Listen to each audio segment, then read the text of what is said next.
दोस्तों, इस रिपोर्ट में गाज़ा की खबरों के अलावा भारत और पाकिस्तान की भी कुछ बड़ी खबरें हैं। तालिबान और पाकिस्तान में जंग शुरू हो चुकी है।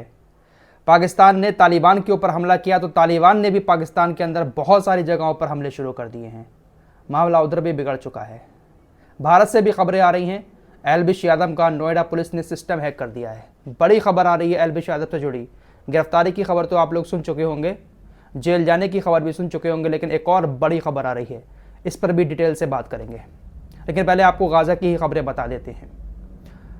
लास्ट वीडियो में आपको बताया था कि अल शिफा हॉस्पिटल पर इजराइल की सेना ने एक बार फिर से हमले शुरू कर दिए हैं, जहां पर बहुत सारे बच्चे, महिलाएं, मरीज मौजूद थे। इसके अलावा वो लोग भी थे जिन लोगों के घरों को इजराइल की सेना ने हवाई हमले करके तबाह कर दिया है।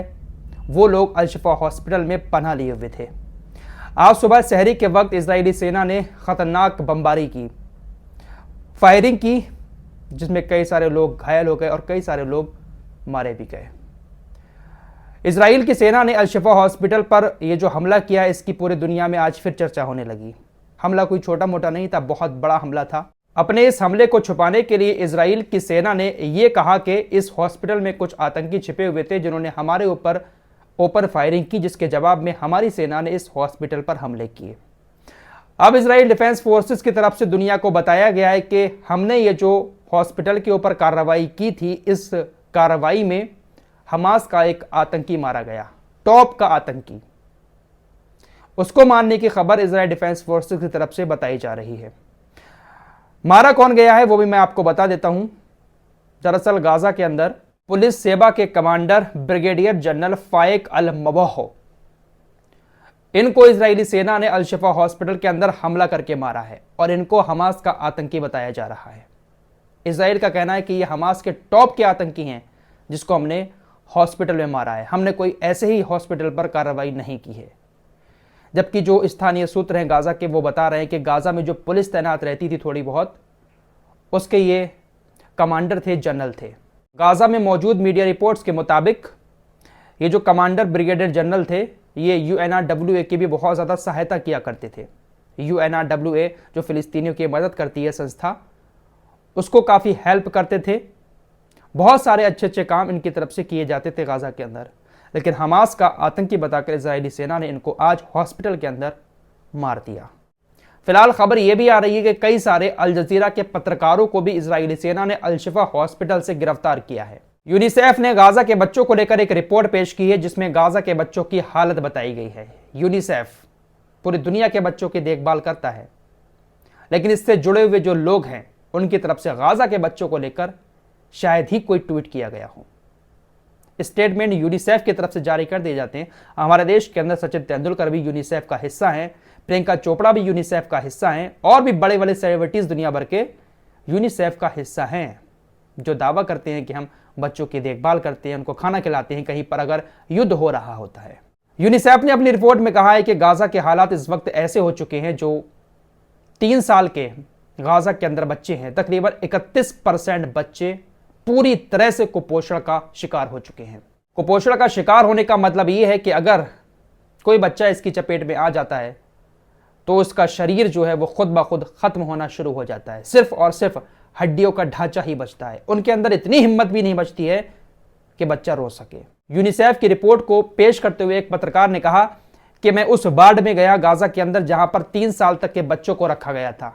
उस वार्ड में पूरी तरह से सन्नाटा था, एकदम खामोशी। बहुत सारे बच्चे वहां पर थे लेकिन खामोशी थी। इसकी सबसे बड़ी वजह यह थी कि इन बच्चों के अंदर अब इतनी ताकत भी नहीं बची है कि ये रो सकें, इसीलिए बिल्कुल सन्नाटा छाया हुआ था इतने बच्चों के होने के बाद भी। तो इससे आप अंदाजा लगा सकते हैं कि गाजा के हालात इस वक्त कैसे हैं। तो ये कुछ खबरें थी गाजा की जो आपके सामने रखी। अब आपको पाकिस्तान की तरफ लिए चलते हैं।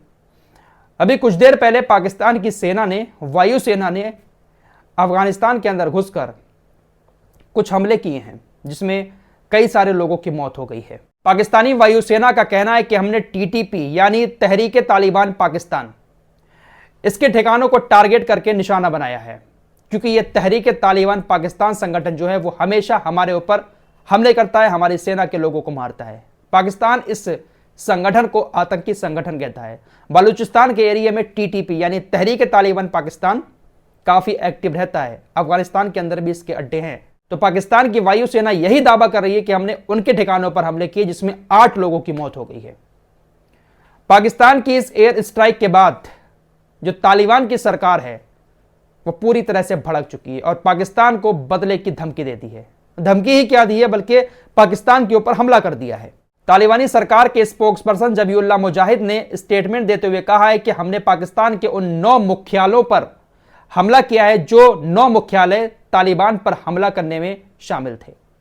हमने अपने हमला करके बदला ले लिया है और आगे भी हम पाकिस्तान पर हमले करते रहेंगे। फिलहाल दोनों के बीच इस वक्त घमासान छिड़ा हुआ है। पाकिस्तान तालिबान के ऊपर हमला करने के लिए तैयार बैठा है, इधर तालिबान पाकिस्तान के ऊपर हमला करने के लिए तैयार बैठा है। फिलहाल 8 लोगों की पाकिस्तानी हमले में मौत हुई है।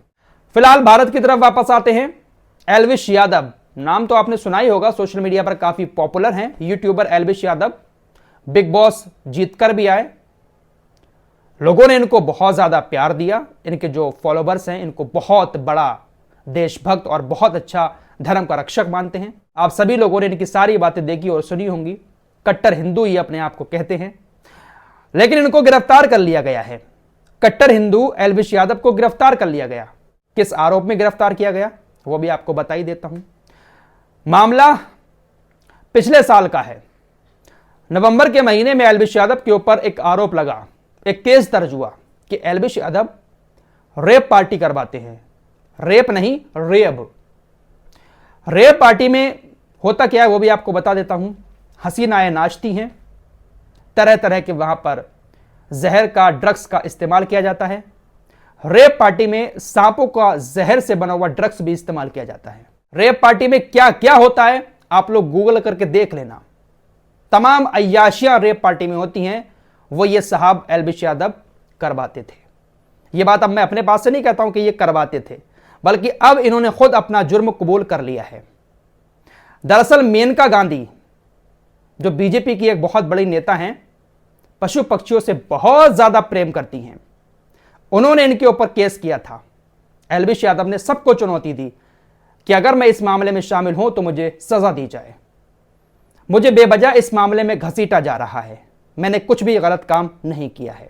फिलहाल मामला ठंडे बस्ते में उस वक्त तक पहुंच चुका था। पुलिस इन्वेस्टिगेशन लगातार कर रही थी। सोशल मीडिया पर एल्विश यादव की एक बहुत बड़ी फैन फॉलोइंग थी, इस वजह से पुलिस भी एल्विश यादव के ऊपर हाथ डालते हुए थोड़ा सा सोच रही थी, सबूत इकट्ठे कर रही थी।